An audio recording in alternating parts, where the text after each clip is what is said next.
کہ مریم نواز نے جو بیان دیا تھا وہ ہم پر فٹ ہو رہا ہے، شاید نون لیگ کے لیے دیا تھا، جب وہ کہہ رہی تھی کہ عمران خان جب عوام میں نکلو تو ہیلمٹ پہن لیا کرو، کہیں ایسا نہ ہو کہ آپ کو انڈے پتھر اور جوتے مارنے پڑے۔ تو آج یہی حال ان لوگوں کا ہے۔ عمران خان کو اللہ نے ہیرو بنا دیا، کیونکہ کرونا کے باوجود عمران خان جو لڑا، جو لوگوں کی خدمت خاطر اور جو سوچ اور مشورہ اللہ نے اس کے ذہن میں ڈالے تھے، کیونکہ مخلص تھا، آج یہی حالت ان لوگوں کی ہے۔ تو بہرکیف یہ ایک ترتیب سلسلہ شروع ہو چکا ہے جو میں نے آپ لوگوں کو بتایا تھا۔ ایک دوسرا فواد چودھری صاحب کہہ رہے تھے کہ 15 ستمبر سے یا 10 ستمبر سے پہلے اس حکومت سے جان چھوٹ جائے گی۔ عمران خان نے بھی کہا تھا کہ بہت جلد الیکشن ہو جائیں گے۔ تو بالکل یہ اس طرح ہے کہ اس حکومت کی چھٹی بھی ہونے والی ہے اور بہت جلد ہونے والی ہے۔ بلکہ میں یہاں تک آپ لوگوں کو بتاتا چلوں کہ ایک میٹنگ ہو چکی ہے اسلام آباد میں، اہم بیٹھک ہوئی ہے، اور اس بیٹھک میں یہ طے ہوا ہے کہ الیکشن چاہے نومبر میں ہو جائیں، دسمبر میں ہو جائیں یا چاہے فروری میں ہو جائیں، لیکن اس ستمبر میں اس کا اعلان ہو جائے اور موجودہ امپورٹڈ حکومت سے خلاصی ہو جائے۔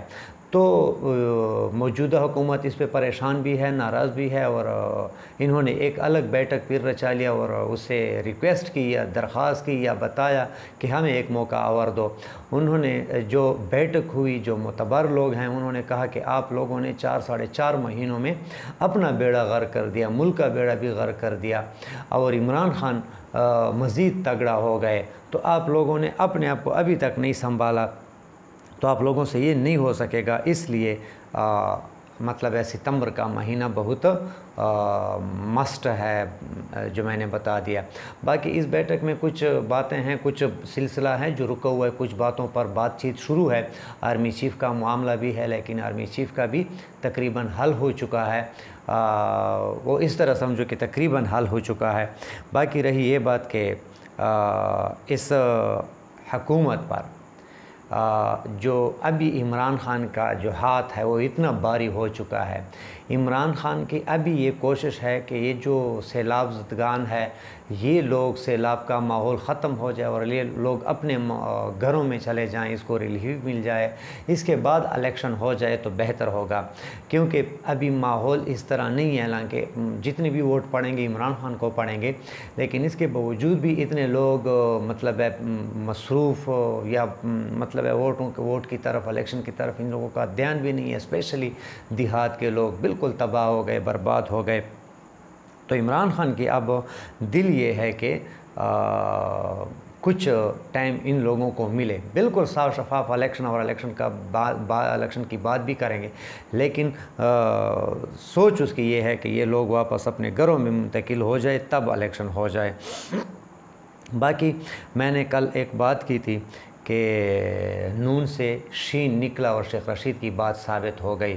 بالکل اس کی میں تھوڑی بہت آپ لوگوں کو تفصیل بتاتا چلوں کہ نواز شریف نے موجودہ حکومت کو بتایا کہ آپ لوگوں نے مجھے وقت دیا تھا، ٹائم دیا تھا کہ اگست میں آپ کے لیے سارے راستے صاف کر دیے گئے ہوں گے، بالکل آپ جیسی آئیں، کوئی مسئلہ نہیں ہوگا، کوئی پریشانی آپ کی نہیں ہوگی۔ آپ لوگوں نے تو اپنے راستے صاف کیے، جو حکومت میں ہیں اپنے لیے سارے راستے صاف کیے، اپنے سارے جو ہے نا یہ ختم کر دیے کیسز۔ میں تو وہیں کا وہیں کھڑا ہوں، ملک الیکشن میں تو کیا میں ملک بھی نہیں آ سکتا۔ دوسری بات اس نے کی کہ اگر یہ ماحول رہا اور اس طرح ہے تو پھر میں اپنا ہاتھ آپ لوگوں سے ہٹاؤں گا، اور جب ہاتھ ہٹاؤں گا تو پھر آپ لوگوں کی کیا حال بنتا ہے تو آپ لوگوں کو پتہ ہے۔ لیکن اس طرح ہے کہ اب مزید نواز شریف جو ہے نا اس کو صرف یہاں برداشت کی بھی ایک حد ہوتی ہے۔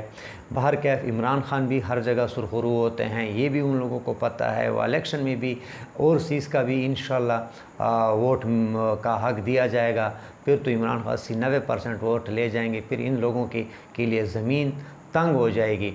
باقی جو زمین گرم کرنے والے تھے وہ بھی مقابلے کی سکت نہیں رکھ سکتے، وہ بھی کہتے ہیں کہ جیسی وہ عمران خان نااہل ہو جائے، گرفتار ہو جائے، کچھ بھی ہو جائے، لیکن میدان سے عمران فارغ ہو جائے۔ لیکن یہ مشکل ہے۔ اب عوام نے فیصلہ کیا ہے کہ ہم پاکستان کو عمران کے بغیر نہیں مانتے، پاکستان میں عمران ہوگا تو ہم ہوں گے۔ الیکشن تو بہت بڑی بات ہے، الیکشن میں عمران نہ ہو اور الیکشن ہو جائے، یہ ناممکن ہے۔ بہرکیف یہ کچھ ماحول ہے۔ انشاءاللہ آپ لوگوں کو یہ ویڈیو پسند آئی ہوگی۔ اپنا خیال رکھیے، اس چینل کا بھی۔ اجازت دیجیے، اللہ حافظ، پاکستان زندہ باد۔